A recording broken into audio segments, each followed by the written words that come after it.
What's going on, NBA fanatics? This is your friendly neighborhood Memphis Grizzlies, home of Memphis X, and I talk hoops.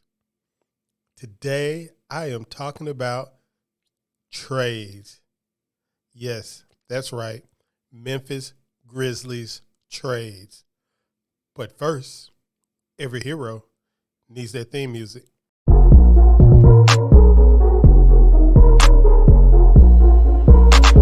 Piano.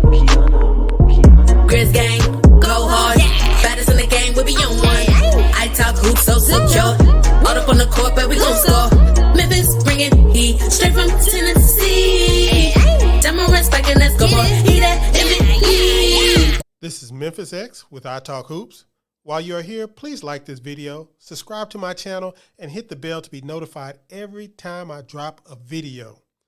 I have a goal to reach 3,000 subscribers by the playoffs, and I'm going to need your help to get there. Thank you. Well, the Grizzlies get back at it tonight at 5 p.m. at FedEx Forum, but the Grizzlies have lost 7 of their last 8 games after an 11-game winning streak, so they have been kind of down in the dumps. So this comes the week of the trade deadline in the NBA. And the Grizzlies fan base is itching for a trade. Some of the things, the Grizzlies are kind of doing, well, I guess you could say that since the last 2 weeks or so, or whatever these 8 games have been, really the last 9 games, you have seen some of the weaknesses of the Grizzlies roster, as I've been focusing on this channel. Some of the weaknesses of the Grizzlies roster, namely shooting and scoring, especially, shooting off anywhere in the lineup and scoring off the bench.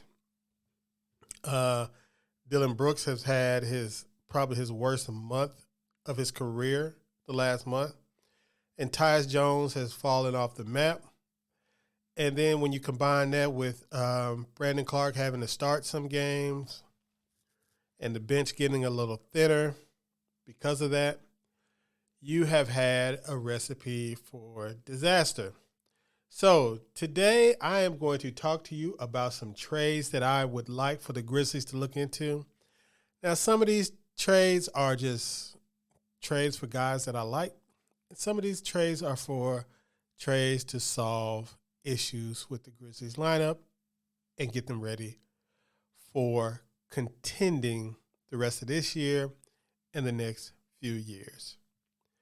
So trade number 1 I have is a simple one. Tyus Jones and a first-round pick in 2024 to the Orlando Magic for the recently returned Jonathan Isaac. And I know a first-round pick might sound kind of steep for Jonathan Isaac. He has 2 conditional years left on his contract after this year at $17,400, $17,400,000, I believe, $17.4 million. And Tyus Jones has another year left, so the money isn't that big of a deal. But I have always liked Jonathan Isaac's fit with Jaren Jackson.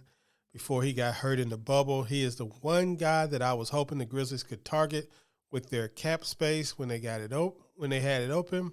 But of course, by the time the Grizzlies had cap space, Mr. Isaac was already injured. So he's been back, and he looks pretty good. Now, when he left, he was, of course, a small forward, power forward, a combo forward. But now he's more of a power forward center. He looks very good. Very active, very athletic, very switchy. He looks taller. He looks about Jaren Jackson's size, maybe a little bit bigger. Taller, but not as thick, not as bulky as Jaren Jackson. He's a little bit more bouncy than Jaren Jackson. Of course, he's returning off an injury, so his bounce is going to come back a little bit later on. And the injury thing is a risk, but his contract is something that you can get out of after next year if you want to. So it's not a risk in that And giving up the first rounder, I know that is hard, but having Jonathan Isaac, being your third big, and I know we have Santi Aldama, but it gives you some more options. And, of course, I would like to try Santi Aldama at small forward anyway. But that's just the first trade. And this is not likely. This is just one of my pet trades because I like the fit of Jonathan Isaac and Jaren Jackson Jr. Trade number 2, Tyus Jones, and you will notice a theme with these trades. It's going to include a lot of Tyus Jones. It's basically the same thing from the Grizzlies, Tyus Jones, and the 2024 first-round pick, to the Detroit Pistons for Bojan Bogdanovic.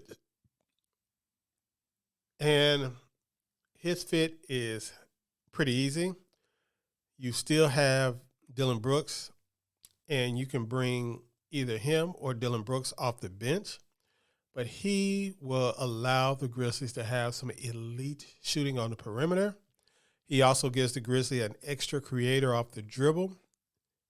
And he gives them the ability to play some 5-out offensive schemes with Jaren at the center, him at power forward, Dillon at small forward, Bane, and, of course, Ja Morant. That would be a good fit. The only downside to this trade is his age. I think he's 33 years old. He's got 2 more years left on his contract. He should be good in both of those years, at least good enough. And his contract is a little under $20 million a year, or right around $20 million a year. So that is trade number 2. Trade number 3 is the one everybody's been hearing about, the one everybody wants. This is Tyus Jones, John Conchar, 2024 first-round pick, unprotected, and a 2026 first-round pick.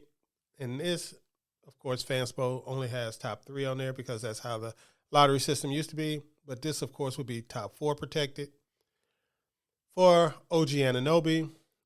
And this fit is easy. He jumps right into the starting lineup with the Grizzlies. Gives them a hedge on Dillon's free agency. Also, it gives the Grizzlies a solid young starting 4. I mean, it gives them a chance to either develop Santi Aldama or Brandon Clark as the eventual replacement to Steven Adams. But right now, it gives the Grizzlies a good foursome. And the reason why I'm including Tyus in these trades because I believe that $15 million for a backup point guard when your point guard is going to be playing 40 minutes in the playoffs is a waste of resources. The Grizzlies can pick up an older veteran point guard off the waiver wire or via trade or the buyout market and fill that spot for those 5 to 10 minutes that Ja Morant's not going to be playing in the playoffs. The next trade continues with tonight's opponents.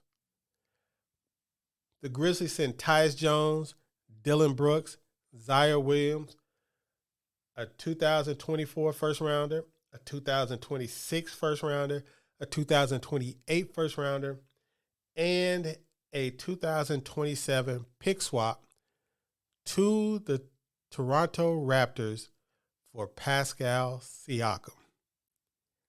Yes. Now, this fit would be beautiful. Now, of course, we would be a little light on the wing. It would probably require, another follow-up trade. But even if we had to include Danny Green instead of Dillon Brooks, the trade would probably go over better. But if you had to sacrifice Dillon Brooks instead of Danny Green, I would do that. Because if you have Ja Morant, Desmond Bane, Pascal Siakam, and Jaren Jackson Jr., I would just start, like I've been saying, Santi Aldama at small forward. Or I would start, John Conchar at the worst. But, we would have to look at some other options, of course. But this also opens up 2 roster spots for the Grizzlies. So it gives them a chance to hunt on the buyout market and hunt for cheap trades. There you go with that. So, and the final trade idea for the Grizzlies, we have the Grizzlies sending basically the same package, but instead of the picks are a 2024 first rounder, a 2026 first rounder, and a 2027 pick swap to the Chicago Bulls for Zach LaVine. Now, in this scenario, Zach LaVine steps right into Dillon Brooks' position as small forward. And, of course, the Grizzlies are a little bit undersized with Ja Morant, Desmond Bane, Zach LaVine on the perimeter. The defense might be lacking, but to have this much scoring hovering around Steven Adams and his offensive rebounding, Jaren Jackson spacing, and we will just have to become real dependent on Jaren Jackson holding down the defense. This gives us the ability that when Ja Morant goes out of the game, we have a backcourt of Zach LaVine and Desmond Bane in the playoffs. So there should be no drop-off in scoring with those two. It gives us a guy that is a superior scoring threat off the dribble, off the bounce, off the catch. He is a good shooter off the catch. And he gives us somebody who is a great athletic finisher. Now, of course, the problem with him and OG Anunoby are the multiple knee surgeries they've had. Of course, Zach LaVine, he is locked in for 4 more years with those knee surgeries at big money.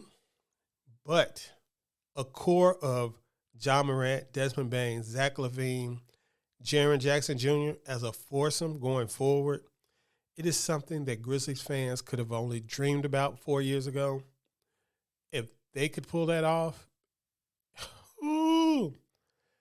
I would be carving out my space on Beale Street for the parade. Yes, I know the defense is going to suffer a little bit, but the offense would go into Sacramento Kings level offense. Yes, it would. They would instantly go up to one of the better half-court offenses in the game, in the league, because Zach LaVine is a half-court creator. He can create via isolation. He can create off the pick and roll. Like I said, he can do the catch and shoot. And that gives you 2 high-level shooters, really, plus Jaren Jackson, around the Ja Morant, Steven Adams pick and roll. I think that would be a welcome sight. So, like I said, the game tonight against the Raptors, hopefully the Grizzlies can get back on the winning road. Let me know what you thought about these trade ideas and what are some of your favorite trade targets between now and Thursday afternoon or Thursday evening. I forget which one it is. Who do you want the Grizzlies to go after? Peace.